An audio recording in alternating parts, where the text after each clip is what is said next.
How many of you view yourselves as a leader? You know, I hope every hand goes up.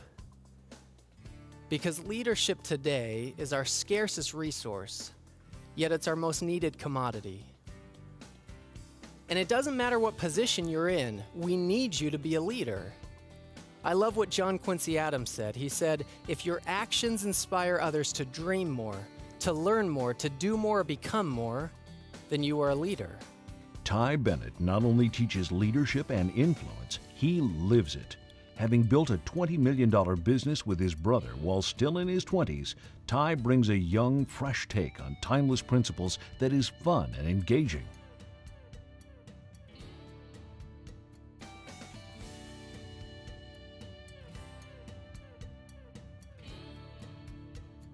If you want to really succeed in life, then serve people. Your influence is determined by how abundantly you place other people's interests first.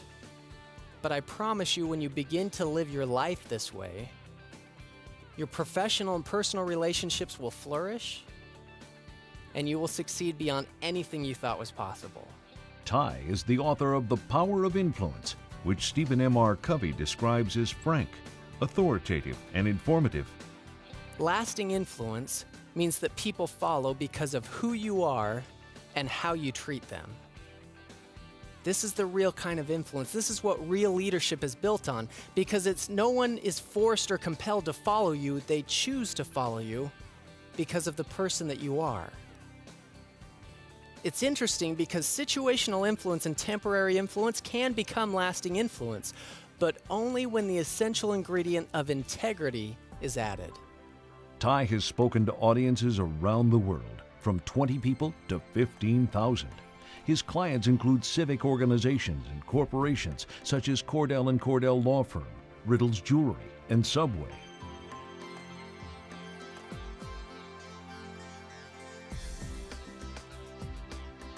My wife is still amazed that this is what I get to do. We were talking about that this morning, and I said, would you have ever imagined in your wildest dreams that I'd be able to do this? She's pretty funny. She got a little smile on her face, and she said, Ty, in my wildest dreams, you don't even show up. But my wife is amazing. We've been married for 7.5 years, and we just had our third child. Not too long ago, I was on an airplane. I was sitting next to this lady. She was probably 80 years old. And she asked if I had a family, and I said, yeah, I do. I said, I'm married. I've been married for about 7 years, and we have 3 kids. And she just got this shocked look. And I said, yeah, we don't mess around. And she said, no, but I think you do. Ty's storytelling ability, humor, and insight will captivate your audience. But his multimedia presentation that includes custom graphics and video will bring his speech to life, making it an experience your audience won't forget. And sometimes, just sometimes, I'm sure you can relate that sometimes you feel like life would be so much easier if you didn't have to deal with other people, don't you? So with what I do, I fly quite a bit. And because I'm based in Salt Lake City, Utah, and Delta has a hub in Salt Lake City, Utah, I fly Delta exclusively. Well, because I fly with them so often, I get upgraded to first class virtually every time I fly. It's kind of a nice perk. Not too long ago, I was taking a flight from Salt Lake City to Oakland, California, a quick hour-and-a-half flight. And I was upgraded to first class. I was seated in seat 4B. I was probably the first one on the plane, and I sat down, and I pulled out my iPad, and I started doing some things. I wasn't paying attention as other passengers were coming on the plane. Well, all of a sudden, a man stopped next to me, and he said, "Get up, you're in my seat." And he said it just like that. He said, "Get up, you're in my seat." And I looked up, and I thought, wow. I said, "I'm sorry, what seat are you in?" And he said, "This is first class. Do you realize this is first class? You're in my seat." Don't you love people like that? And I said, "Yes, I realize this is first class. I'm also seated in first class. What seat are you in?" And then he asked me what I still believe is the dumbest question I've ever heard. He said, "Did you pay to sit in first class, or did you just get upgraded? Because I paid for my first class seat." And so I answered him.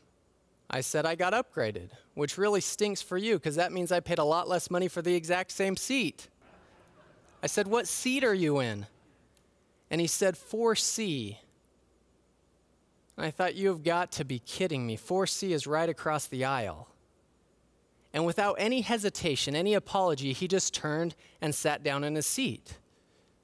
And, you know, I don't usually get worked up with people, but this guy, he got me ticked. And so I looked across the aisle and I said, you know what? You would suck at what I do. And he goes, what? And I said, I didn't stutter. I said, you would suck at what I do. And he said, why is that? And I said, because you're not good with people. You're horrible with people. Just be nice. It's not that hard. And he looked at me with a shocked look on his face like no one had ever told him that he was a jerk. Have you ever met people like the guy in 4C? I'm sure we all have. And just for a moment, I want you to picture in your mind, put down whatever you're holding, picture in your mind the face of someone that you just don't get along with. Somebody who, I don't know, they get under your skin, they just bug you. And get a clear picture in your mind. Does everybody have a clear picture in your mind? Just out of curiosity, how many of you are sitting next to that person right now?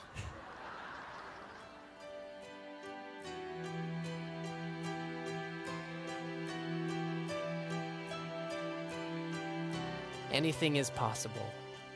I hope that you dream big dreams because you have a bright future ahead of you and the potential to achieve anything that you desire. Thank you very much.